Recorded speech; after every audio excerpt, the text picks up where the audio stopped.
ಈ ಬಾಣಂತಿ ಭಾವನೆಯಲ್ಲಿ ಇವತ್ತಿನ ಟಾಪಿಕ್ ವೆರಿ ಸಿಂಪಲ್. ಎಂಥದು ಬಾಳಂತನ ಅಲ್ಲವ ನಂಗ, ಅಯ್ಯಯ್ಯೋ 10-12 ಅಲ್ಲ ಹೆತ್ತಿವಿರ್ಲಿಯ ನಂಗ. ಎಂತ ಅವತ್ತು ಬಸ್ರಿದ್ದಾಗ ಎಂತ ಅವತ್ತು ಎಂತ ತ್ರಾಸ ಅವತ್ತು ಹೆಂಗ ಎಂತ ಇವತ್ತು ಡೆಲಿವರಿ ಅಪ್ಪಕ್ಕಾದ್ರೆ ಹೆಂಗ ಮರ ಹತ್ತಕ್ಕಾದ ಮಾವಿನಕಾಯಿ ಕೊಯ್ದಿಕ್ಕಿ ಬೆಟ್ಟಕ್ಕೆ ಹೋಗಿ ಸೌದಿ ವಜ್ಜೆ ತಂದು ಹಾಕಿಕ್ಕಿ ಹೆಂಗ ಹೆತ್ತಿವಿಲ್ಯಾ. ಕೇಳುವಂತಹ ಎಲ್ಲ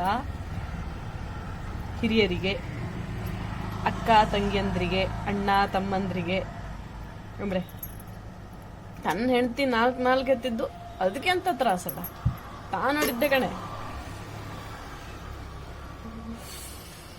ಕೇಳುವಂತಹ ಎಲ್ಲ ಪುರುಷ ಸಮಾಜಕ್ಕೆ ನನ್ನ ನಮಸ್ಕಾರಗಳು. Correct, 100% correct. ಏನೇನೋ ಅವತ್ತು ಎತ್ತಾವತ್ತು ಬಸ್ರಿದ್ದಾಗ ಮಾತ್ರ ಕಾಲು ನೋವು ಕೈ ನೋವು ಬರ್ಲಕ್ಕು ಬಂದು ಒಂದು 2-3 kg ಹೊಟ್ಟೆಯಲ್ಲಿರ್ತು ಕಡೆಗೆ. ಅಲ್ಲಿ ಈಗ ನಿಂಗೋಕೆ ಹೆಂಗೆ ನಾರ್ಮಲ್ ಆಗಿ ಎಲ್ಲ ಜಠರ ಎಲ್ಲದು ಇರ್ತಲ್ಲಿ, ಪಿತ್ತ ಜನಕಾಂಗ, ಸಣ್ಣ ಕರಳು ದೊಡ್ಡ ಕರಳು ಅದೆಲ್ಲ ಇಪ್ಪಲ್ಲಿ ಇದೊಂದು 3 kg ಪಾಪ ಅಷ್ಟೇ, ಮತ್ತೆ ಅಂತ ಅಲ್ಲ, ಅದೊಂದು ಇರ್ತು. ಅದ್ರ ಹೊತ್ಕೊಂಡು ತಿರುಗಿದ್ರಾತು. ಈಗ ಅದು ಬೆಳವಣಿಗೆ ಅಪ್ಪಲು ಒಂದಷ್ಟು ಹಾರ್ಮೋನ್ಸು, ಪ್ರೋಟೀನ್ಸು ಕಡೆಗೆ ನಮ್ಮ ಜೀವದಲ್ಲಿ ಒಂದು ಜೀವ ಬೆಳೆಯವಲ್ಲಿ ಅದಕ್ಕೆ ಎಂತೆಂತ ಬೇಕು ಅದಷ್ಟು ಹೋಗ್ತಾ ಇರಬಹುದು. ಮತ್ತೆ ಒಳಬದಿಗೆ ನಾವು ಕೈ ಹಾಕಿ ಅವರ ಬೆಳವಣಿಗೆ ಅಥವಾ ಅವಕ್ಕೆ ಅನ್ಸೋ ತಿನ್ಸೋದು ಮಾಡ್ಲಾಗುತ್ತೆ. ನಾವು ಎಂತ ತಿಂತೋ ಅದೇ ಅವಕ್ಕೂ ಹೋಗ್ತಾ ಇತ್ತು. ಇನ್ನು ಅದರಲ್ಲಿ ಏನಾದ್ರು ಡಿಫೆಕ್ಟ್ ಆದರೆ, ಈಗ ರಕ್ತ ಇಲ್ಯೋ ಅಥವಾ ಅದಕ್ಕೆ ಹಾರ್ಟ್ ಬೀಟ್ ಬೈನ್ಲಿಯೋ ಅಥವಾ ಅದು ಬೆಳವಣಿಗೆ ಏನೋ ಒಂದು ಮೂಗು ಸರಿ ಬೈನ್ಲೆ, ಸ್ಕ್ಯಾನಿಂಗ್ ಮಾಡಿದಾಗ 5ನೇ ತಿಂಗಳಲ್ಲಿ ನೀವು ಸ್ವಲ್ಪ ನೀರು ಜಾಸ್ತಿ ಕುಡಿಯೋವು, ನೀರು ಸ್ವಲ್ಪ ಕಡಿಮೆ ಇದ್ದು ಅಲ್ಲ ಹೇಳಿರುವ, ಅದಕ್ಕೆ ನಾವು ಯಾವುದೇ ರೀತಿಯ ಒಂದಷ್ಟು ಪ್ರಿಕಾಷನ್, ಒಂದಷ್ಟು ಸಮಸ್ಯೆಗಳಿಗೆ ಇರ್ತಲೆ ಆಗಲ್ಲವಾ. ಎನ್ಸುಳ್ಳೆ ಅಂದ್ರೆ ಯಾರತ್ರ ಹೇಳಲಾಗ ಬೇಕಾದ್ರೆ ಅನುಭವಿಸ, ಇಲ್ಲಾಂದ್ರೆ ಆ ಸಮಸ್ಯೆಗೆ ಬೇರೆಯವ್ರ ಹತ್ರ ಉತ್ತರವೂ ಇರ್ತಲೆ, ಮೇಲಿಂದ ಅದು ಸಮಸ್ಯೆನೇ ಅಲ್ಲ.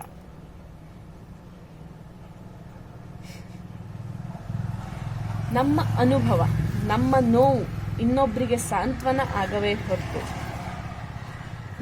ಆ ನೋವನ್ನು ಕೆದಕುವಂತಹ ಪ್ರಶ್ನೆಗಳಾಗಬಾರ. ನಮ್ಮ ನೋವು ಮಾತ್ರ ನಮ್ಮ ನೋವು, ಇನ್ನೊಬ್ಬರ ನೋವು ಹೇಳಿ ಬಂದಾಗ ಪ್ರಶ್ನೆಗಳು. ಇನ್ನೊಬ್ಬರ ಕಾಲು ಎಳೆದು ಇನ್ನೊಬ್ಬರ ಖುಷಿಯನ್ನ ಅದನ್ನು ಹಾಳು ಮಾಡಿದ್ರೆ ಮಾತ್ರ ಸಮಾಧಾನ. ಇನ್ನೊಬ್ಬರ ಖುಷಿಯಲ್ಲಿ ಖುಷಿ ಪಡುವಂತ ಸಾಮಾನ್ಯ ಮನಸ್ಸು, ಪುಟ್ಟ ಮನಸ್ಸು ನಮಗೆ ಯಾರಿಗೂ ಇಲ್ಲ. ಕರೆಕ್ಟಾ? ಎಂತ ಈಗಲೇ ಸ್ಕೂಟಿಯಲ್ಲಿ ಹೊಡಿಲ್ತಾಗ್ದ್ಯಾ? ಮೊನ್ನೆ ಅರೆ ಬಾಣಂತನ ಮುಗ್ದೋತಾ? ಮೊನ್ನೆ ಒಂದು ವಿಡಿಯೋ ಹಾಕಿದ್ನಲ್ಲಿ ನೋಡಿದ್ರಲ್ಯಾ?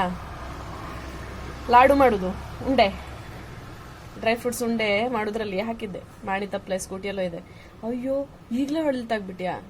ಬಸ್ರಿದ್ದಾಗ ಅಯ್ಯೋ ಜಾಬ್ ಎಲ್ಲ ಬಿಡು, ಹೊಟ್ಟೆಲ್ ಇದ್ದದ್ದು ಇಂಪಾರ್ಟೆಂಟು, ಹಂಗೆ ಮನೇಲಿ ಹೊಡೆದ್ಯೋ ಕೆಲಸ ಎಲ್ಲ ಮಾಡು. ಎಂತಕ್ಕೆ ಕೆಲಸ ಎಲ್ಲ ಮಾಡೋದೆ ಅಂತ? ಇದು ಹಂಗೆಲ್ಲ ಕೆಲಸ ಮಾಡಿದ್ವಿಲ್ಯಾ? ಬಾಣಂತನ ಅಯ್ಯೋ ನೀ ತಿಂಬುದೆಲ್ಲದು ಬಿಡವು, ನಿನಗ್ ಬಾಣಂತನ ಮಾಡುದು ಮತ್ತೆಂತದು ಅಲ್ಲ, ನೀನ್ ತಿಂಬುದ್ ಬಿಟ್ರೆ ಮತ್ತೆ ಎಲ್ಲ ಸರಿ ಇರ್ತು ಅಷ್ಟೇ. ಬಾಳಂತನ ಅಂದ್ರೆ ಬೇರೆ ಅಂತದ್ದು. ಬಾಳಂತನ ಅಂದ್ರೆ ಈಗ ಏನ್ಸಾರ ಒಂದು ಹೊಸ ಸಮಸ್ಯೆಗಳು ಬಂದ್ರೆ, ಈಗಿನ ಮಕ್ಕಕ್ಕೆ ಒಂದಷ್ಟು ಬೇರೆ ಇದೆಲ್ಲ ಬಂದ್ರೆ, ಈಗ ನಿಂಗಲ್ಲ ಗಟ್ಟಿ ಅಲ್ಲ, ಇನ್ನ ನಿಂಗಳ ಮಕ್ಕ ಗಟ್ಟಿನಾ? ನಂಗ ಹೆಂಗ್ ಗಟ್ಟಿ ಅಲ್ಲ? ನಿಂಗನು ಎಂತದ್ದು ತಿಂದಿದ್ರಲ್ಲೇ ಹಂಗೆ ನಂಗ ಗಟ್ಟಿ ಅಲ್ಲ, ನಂಗನು ಎಂತದ್ದು ತಿನ್ನದಿದ್ರೆ ನಂಗಳ ಮಕ್ಕನೂ ಗಟ್ಟಿ ಅಲ್ಲ ಅಲ್ದಾ? ಆತು, ನೀವು ಹೇಳ್ದಂಗೆ ಒಪ್ಕೊಂಬ, ಏನು ಔತ್ಲೆ. ಈಗ ಹೊಟ್ಟೆಲಿದ್ದ ಮಗುದು ಹಾರ್ಟ್ ಬೀಟ್ ಬೈನ್ಲೆ. ಸೊಲ್ಯೂಷನ್ ಎಂತದೋ ಕೆಲಸ ಮಾಡಕಾರ ಎಂತದೋ ಒಂದು ಆತು. ಸೊಲ್ಯೂಷನ್ ಒಳಬದಿಗೆ ಪಾಪು ಇದ್ದದ್ರದ್ದು ಏನೋ ಒಂದು ಡಿಫಾಲ್ಟ್ ಇದ್ದು, ಯಾವುದೋ ಒಂದು ಸರಿ ಬೆಳವಣಿಗೆ ಆಯ್ಲೆ. ಈ ಜವಾಬ್ದಾರಿಯುತ ಪ್ರಜೆಗಳಾಗಿ ಅಥವಾ ಜವಾಬ್ದಾರಿಯುತ ಕನ್ಸರ್ನ್ ನಿಂದ ಹೇಳುವಂತಹ ನಿಂಗೋ ಕೆಲವಕ್ಕೂ ನಂದೊಂದು ಪ್ರಶ್ನೆ, ಆಗ ನಿಂಗ ಜವಾಬ್ದಾರಿ ತಗತ್ರ? ಬೆಳವಣಿಗೆ ಸರಿಯಾಗದಿದ್ರೆ ನಿಂಗ ಜವಾಬ್ದಾರಿ ತಗತ್ರ? ಜವಾಬ್ದಾರಿ ತಗಂಬಲ ಆಗದಿದ್ದಂತಹ ನಿಂಗೋಕೆ ಅಂತ ಪ್ರಶ್ನೆಗಳೆಂತಕ್ಕೆ ಅಥವಾ ಅಂತ ಉತ್ತರಗಳೆಂತಕ್ಕೆ, ಅಂತ ಸಜೆಷನ್ ಎಂತಕ್ಕೆ? ಯಾವ ತಾಯಿಯು ಹೊಟ್ಟೆಲಿದ್ದ ಮಗು ಇಟ್ಕೊಂಡ ತಾಯಿ ತನ್ನ ಬಗ್ಗೆ ಹೆಚ್ಚು ಕಾಳಜಿ ಮಾಡ್ತಾ, ತನ್ನ ಹೊಟ್ಟೆಲಿದ್ದ ಮಗು ಬಗ್ಗೆ ಹೆಚ್ಚು ಕಾಳಜಿ ಮಾಡ್ತಾ?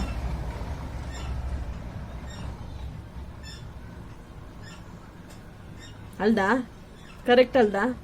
ತನ್ನ ಮಗು ಚೆನ್ನಾಗಿರ್ಲಿ ಹೇಳ್ತಾನೆ ಅದು ರೆಸ್ಟ್ ತಗೊಂಬುದು. ಬಾಳಂತಂದಲ್ಲಿ ಮಗು ಹೊರಗೆ ಬಂದ್ಮೇಲೆ ನಿಂಗೋಕೆಲ್ಲ ಪ್ರೀತಿ ಉಕ್ಕರಿತಾ? ಫಸ್ಟ್ ಯಾವಾಗ ಗೊತ್ತಪ್ಪಕ್ಕಿಂತ ಮೊದ್ಲೇ ಹೊಟ್ಟೆಲ್ ಯಾವಾಗ ಫೀಲ್ ಆಯ್ತು ಅದಕ್ಕೆ, ತನ್ನ ಡೇಟ್ ಮುಂದೆ ಹೋಗ್ತಾ ಇದ್ದವಳು ಗೊತ್ತಾದ ದಿವಸದಿಂದ ತಾಯಿ ಪ್ರೀತಿ ಮಾಡ್ಲತ್ತಾಗ್ತು. ನಿಂಗಳಂಗೆ ಹೊಟ್ಟೆಯಿಂದ ಹೊರಗೆ ಬಂದ್ಮೇಲೆ ಅಲ್ಲ. ನಿಂಗ ಎಂತದೋ ದೊಡ್ಡಪ್ಪನ ಚಿಕ್ಕಪ್ಪನೋ ಅತ್ತೆರ ಮಾವನೋರ ಅಜ್ಜನೋ ಅಜ್ಜಿಯೋ ಎಂತದೋ ಆಗಿರ್ಲಕ್ಕು, ಆ ಮಗುಗೆ ಅದು ತಾಯಿ ಅಲ್ಲ. ತಪ್ಪಿದ್ರೆ ನನ್ನ ಮಾತಂತಿದ್ದಿ ಕಮೆಂಟ್ ಹಾಕಿ.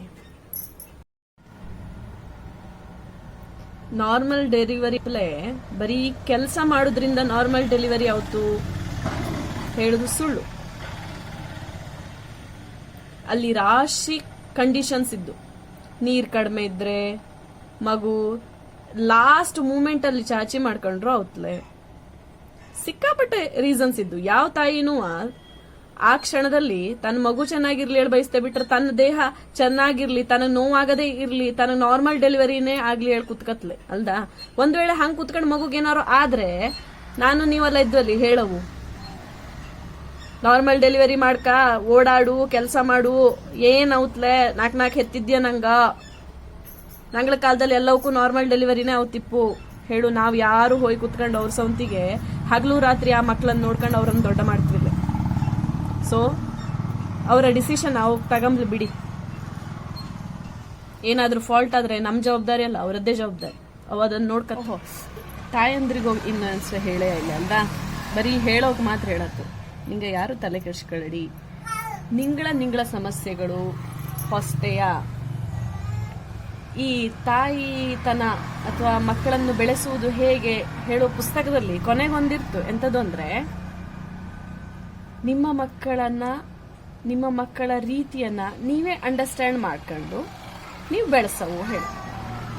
ಎಲ್ಲರ ಬಾಡಿ ಟೈಪ್ ಚೇಂಜ್, ಎಲ್ಲರ ಸಮಸ್ಯೆಗಳು ಬೇರೆ ಬೇರೆ. ಯಾರಿಗೂ ಬರದಿದ್ದಂತಹ ಸಮಸ್ಯೆಗಳು ನಿಮ್ಮ ಜೀವನದಲ್ಲಿ ಬರ್ಲಕ್ಕು. ಇನ್ನೊಬ್ಬರ ಜೀವನದಲ್ಲಿ ನೀವು ಅಡ್ವೈಸ್ ಕೊಡ್ಲು ಹೋಗಡಿ. ಆದರೆ ನಿಂಗೂ ಗೊತ್ತಿದ್ದದನ್ನ ಹೇಳಿ. ಅದಕ್ಕೆ ಅವು ಸೊಲ್ಯೂಷನ್ ಕಂಡ್ಕೊಂಡದನ್ನ ಅವು ಹೇಳಿದಾಗ ನೆಕ್ಸ್ಟ್ ಆಪ್ಷನ್ ಎನ್ಸು ಹೇಳ ಅವು ನೋಡ್ಕತ್ತ. ನಿಮ್ಗೆ ಗೊತ್ತಿಲ್ಲದ್ರೆ ಸುಮ್ಮನಿದ್ಬೇಡಿ. ಹಂಗಾಗಿ ತಾಯಂದ್ರು ನಿಂಗನೂ ಅಷ್ಟೇಯ, ಬಸ್ರಿದ್ದವು ಅಷ್ಟೇಯ. ಯಾರೋ ಎಂತದೋ ಹೇಳ್ತೋ, ಯಾರಿಗೋ ಎನ್ಸೋ ಆಯ್ಲೇಡ ನನಗಾತು ತಲೆ ಮೇಲೆ ಯಾವ್ದನ್ನು ಹೊತ್ಕೊಂಡ್ ಹೋಗಡಿ. ನೆಕ್ಸ್ಟ್ ಎಂತ ಮಾಡೋವಳು ನಿಂಗೊಕ್ಕೆ ದಾರಿ ಸಿಕ್ತು, ಡಾಕ್ಟರ್ ಹತ್ರ ಹೋತ್ರ ಅಥವಾ ನೀವು ನಂಬುವಂತಹ ಯಾವ ವ್ಯಕ್ತಿ ಹತ್ರ ಹೋತ್ರ ಹೋಗಿ ಸಜೆಷನ್ ತಗೊಳ್ಳಿ, ಮುಂದುವರಿಯಿರಿ. ಗೊತ್ತಾ? ವಿಚಾರ ಮಾಡಿ. ತಪ್ಪುಗಳನ್ನ ಅಥವಾ ನಮ್ಮ ವಿಚಾರಗಳನ್ನ ತಿದ್ಕೊಂಬ್ಲೆ ಪ್ರತಿ ಕ್ಷಣ ನಾವು ನಮ್ಮ ಸೌಂತಿಗೆ, ನಮ್ಮ ಅಂತರಾಳದ ಸೌಂತಿಗೆ ನಾವು ಪ್ರತಿ ದಿವಸ ಬದುಕವತ್ತು. ಅದನ್ನ ತಿದ್ಕೊಂಬ್ಲೆ ಪ್ರತಿಯೊಬ್ಬಕ್ಕೂ ಅವಕಾಶವೂ ಇತ್ತು ಅಲ್ವಾ?